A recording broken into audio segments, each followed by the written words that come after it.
Hello student, I am Assistant Professor Komal Vanshu, working in Sarhad College of Arts, Commerce and Science. In this session, I will explain you MCQs on the web technology, chapter 1, that is Introduction. The first question is,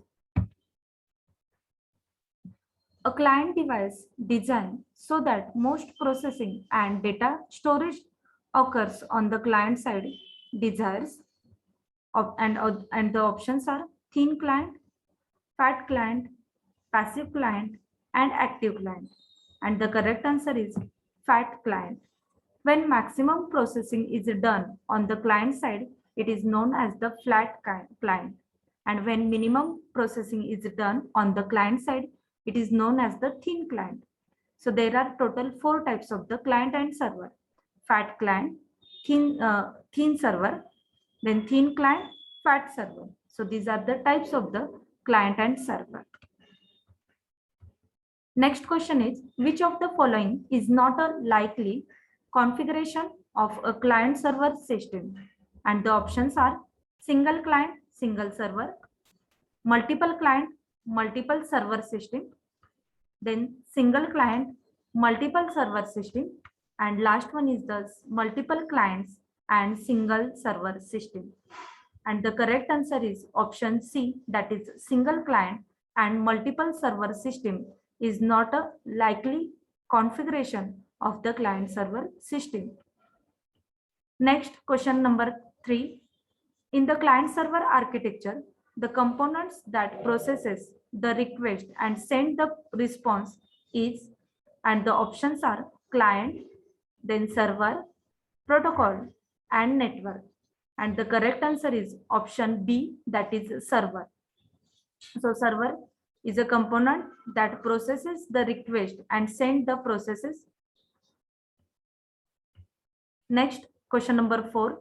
The HTML and HTTP standards are defined by the, and options are Web Client, Internet Association, WWW, Consortium, then WWW. And the correct answer is option C.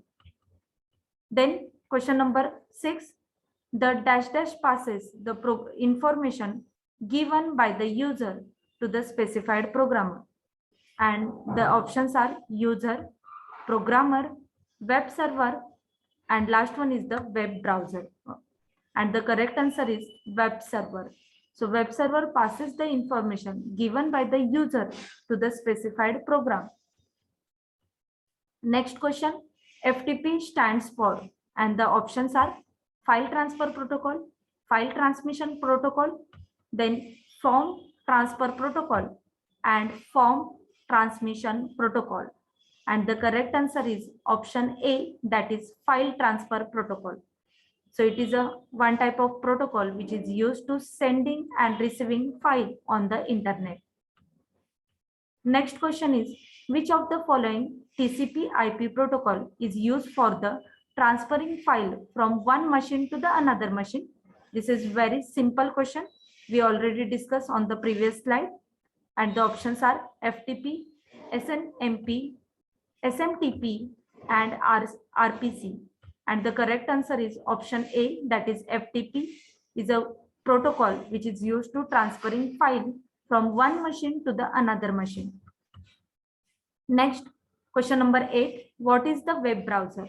And the options are a programmer that can display a web page, then a program used to view the HTML document, then it enables user to access the resource on the internet, and last option is all of the mentioned.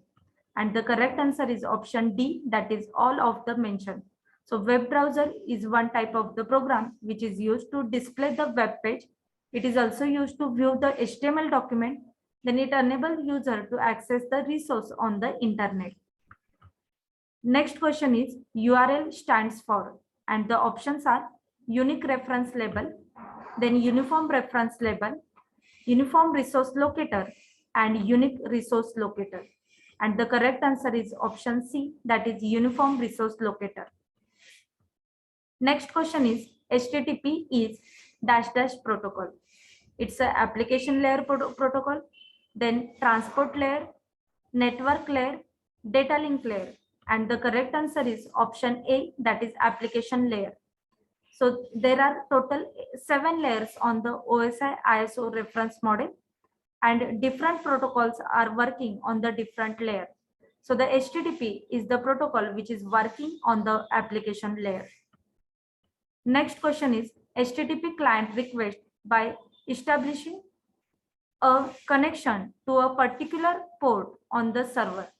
And the options are user datagram protocol, the next transmission control protocol, next gateway protocol, and last one is the domain host control protocol. And the correct answer is option B, that is transmission control protocol. So HTTP client request by establishing a transmission control protocol connection to a particular port on the server. So TCP is connection oriented protocol and UDP is connectionless protocol. The next, which is not application layer protocol, and the options are HTTP, SMTP, FTP, and TCP. And the correct answer is option D, that is TCP. So TCP is not an application layer protocol. It is working on the transport layer. And HTTP, SMTP, FTP are the application layer protocols. The next one is the electronic mail uses which application layer protocol? And the options are SMTP, then HTTP, then FTP, and SIP. And the correct answer is option A, that is SMTP. SMTP means Simple Mail Transfer Protocol, which is used in electronic mail. Next question is HTTP is a -- protocol. It's a connectionless, connection oriented, object oriented, and last one is the none of the above. And the correct answer is option B, that is connection oriented. So HTTP is connection oriented protocol. Next question is a client can uses the -- request to get a web resource from the user from the server, and the options are put, then post, get, and head. And the correct answer is option C, that is get. So a client can use the get request to get a web resource from the server. Thank you for watching this video. Please like and subscribe our channel for news videos. Thank you.